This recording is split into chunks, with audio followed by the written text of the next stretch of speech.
Welcome to another top pick based on originality, condition, and price. Our feature car today is a 1971 Mercury Cougar RX-7. You're going to like this car. It's very pretty. My name is Rob Lofaris. You're watching the Rob's Top Pick channel. Let's check this car out. I found this car on Facebook Marketplace a little while ago. It's kind of reminds me of the Ford Mustang we posted yesterday. It's almost the same car, and it's the same price. So the question is, do you want the Cougar or do you want the Mustang? The second generation Cougar follows tails with the second generation Mustang.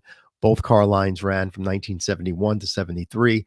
They were on the same chassis. They were the same cars, and they were much bigger than the first generation was. So this car here, the difference is that the Cougar really had some nice styling to it. It was definitely more luxury appointed. We see the interior in this car. You'll see why. They had available the 351 Windsor engine, the 351 Cleveland, which is what this feature car has, probably a two-barrel carburetor. And they had the 429 cubic inch, 7-liter Super Cobra Jet V8. Can you imagine finding one of those today with a ram air intake and a 4-speed? I would think that car is up north of $70,000 today if you can find one of those. But this car here is a pretty looking car, has its own distinct styling.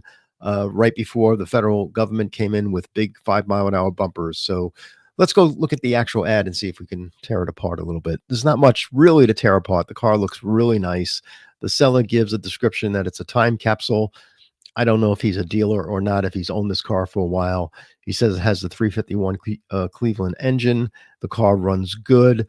A lot of times when people don't put personality in the ad, it makes me think that they're a dealer or somebody that's just flipping the car in the driveway. The photos are from a different time because right now the trees don't look this way in Pennsylvania. He's asking $18,500, and but everything's very pretty. I mean, I love the front grille work on this car. The engine bay looks really nice and original. I don't see any type of overspray. I'm thinking the car was repainted. He says the car has 110,000 miles, so the speedometer would show 10,700 miles. But we always state that it's true mileage unknown until you get to see the car. But overall, I don't see any overspray. Everything looks original. The radiator support looks nice. I don't see any rust anywhere that you would normally see some rust come through. The shock towers look like they were painted. It's possible that maybe this engine came out of the car at one time to detail. People do that.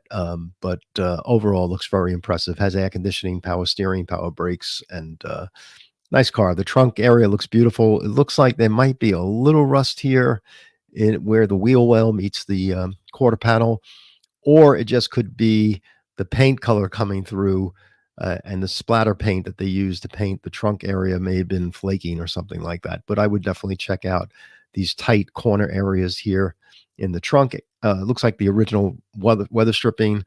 There's some overspray here on the rear bumper, so I'm thinking the car was repainted or at least touched up in certain areas, but it's definitely the original color. You can tell by the jack information in the back here. That looks original. The vinyl top is interesting. This is a 1970s vinyl top, folks. This is what you saw in the 70s with Flower Power and Love-Ins, and this was still very early 1971, and this was definitely the pattern, and I like it. I think it's really attractive. So it's not aged or incorrect. It's what they put on cars back then. And I think it's nice. I like that half roof. I think it's pretty. The interior on this car is absolutely fabulous. I just fell in love with this interior. I just love the patterns. Again, it's very 70s look. The color is very pretty. The saddle interior color is very nice.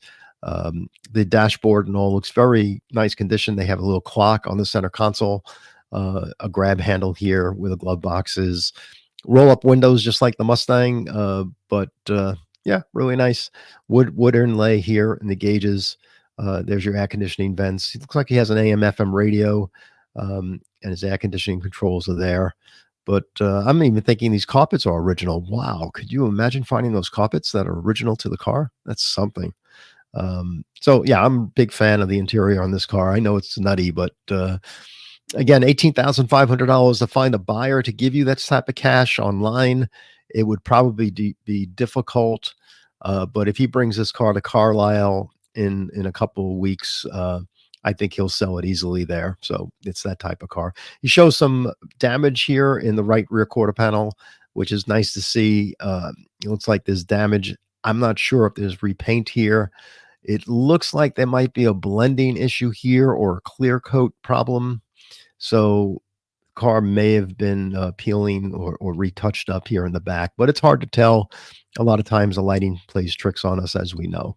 So a nice car overall. I like it a lot. To get more information on this actual car, please visit our Facebook page. Our Facebook page can be found in the description here. You can click that link and join our Facebook community. You'll find the car there, and we can, talk with all the members. We have 11,000 members on our Facebook page, and they're all ready to talk to you and share some ideas on some of these cars. That wraps it up today. Please subscribe to this channel if you're not already a member of this channel. We're trying to grow it so we can do some live Q&A. This is Rob Lofreese. Thanks again for your support. We'll see you again real soon. We found a lot of cars today, so we just have to go through them all. Thanks a lot. Talk to you soon. Bye.